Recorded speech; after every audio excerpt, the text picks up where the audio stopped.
Sasa jamani, kidogo tuna maeneo matatu historical site, lakini Maalim kule kasema leo tutembee maeneo mangapi?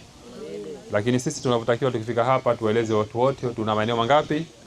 Eneo la mwanzo kabisa linaitwa kisima cha chini kwa chini. Kisima cha chini kwa chini, hiyo ni mwenyewe Mwenyezi Mungu tukaiumba, hiyo ni natural. Tena Maalim hasa kidogo wanafunzi umesema tuanze huku na huku, lakini kule ilikuwa waone, kwa sababu wanaokuja Mangapwani, amini kama ukimpokea hata mgeni wako familia ndani, jaribu kumleta katika kile kisima tu, kwanza anapata ibra kwamba Mwenyezi Mungu mwenyewe kumbe kuna vitu kaviweka, binadamu ajue kama ule ukubwa wa nani, wa Mungu.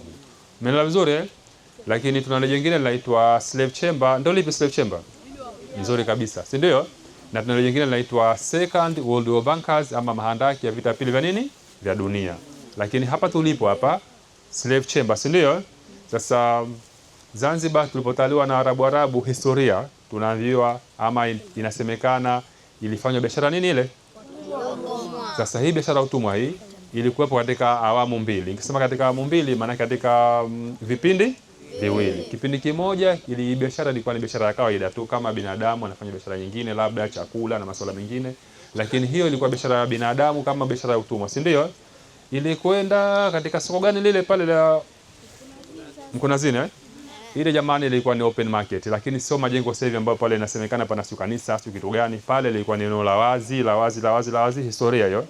Na wamiliki wenye hasa walikuwa ni Wahindi lile eneo, lakini wale Wahindi waliwakodisha tu wafanya biashara ya utumwa kama wafanya biashara nyingine za kama za kawaida, lakini ile ilikuwa biashara nini, ya utumwa. Lakini lile soko la wazi, amini soko la Mkunazini lilikwenda mpaka mwaka 1870 na ngapi ile? Umejibu nyota, angejibu moja angepata jero. 73, si ndio? Kwa hiyo mwaka 1873 lile soko lilifungwa rasmi, biashara ile ya utumwa haitakiwi tena. Kwa sababu gani biashara ya utumwa haitakiwi? Kwa sababu wale wazungu wale kule kwao washavumbua vifanya kazi ama vitendea kazi vingine badala nani, watumwa. Kwa hiyo wao wazungu wakaona biashara tuzisitishe hizi, tusifanye masuala ya utumwa kwa sababu wanataka wao wazungu akili zao ziko juu, wanunue vile vitendea kazi badala ya watumwa. Lakini sio kwa sababu ya binadamu nateswa, walikuwa hasa lengo lao wao vinunuliwe vile vitendea kazi vyao kama mashine, maroboti, ili utumwa usifanyike tena.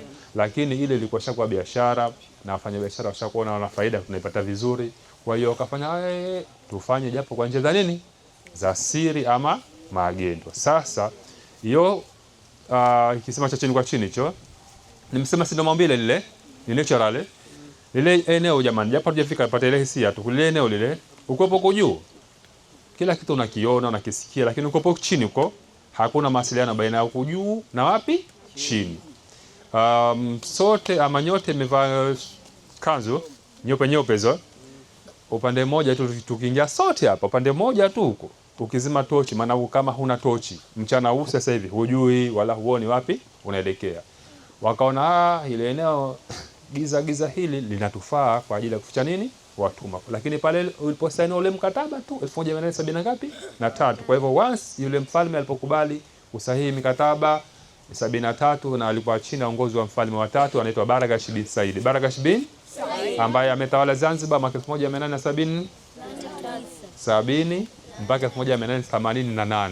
Mwaka 1870 ametawala Baragash mpaka 1888.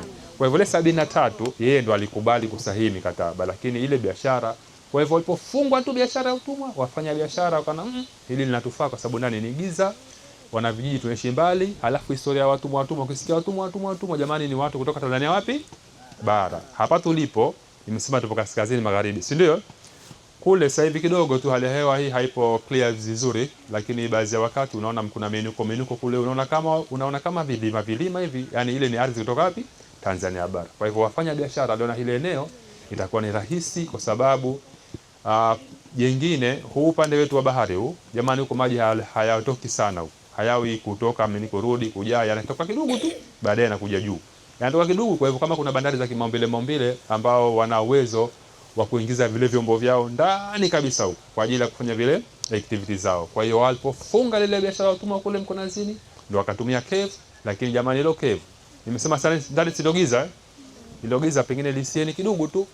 Jalia kila moja na tochi mkononi hapa. Umefahamu vizuri? Halafu hizo tochi hizo tuseme tuzisime kwa wakati moja fupi. Hujui wala huhisi kama hapa pana mtu karibu. Umefahamu vizuri eh? Kwa sababu ya nini?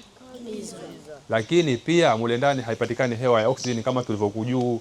Hapa tunapata hewa nzuri nazungumza, lakini uko ndani kila unapoenda chini kawaida sehemu yoyote kuna kwa oksijeni inakosekana, si ndio?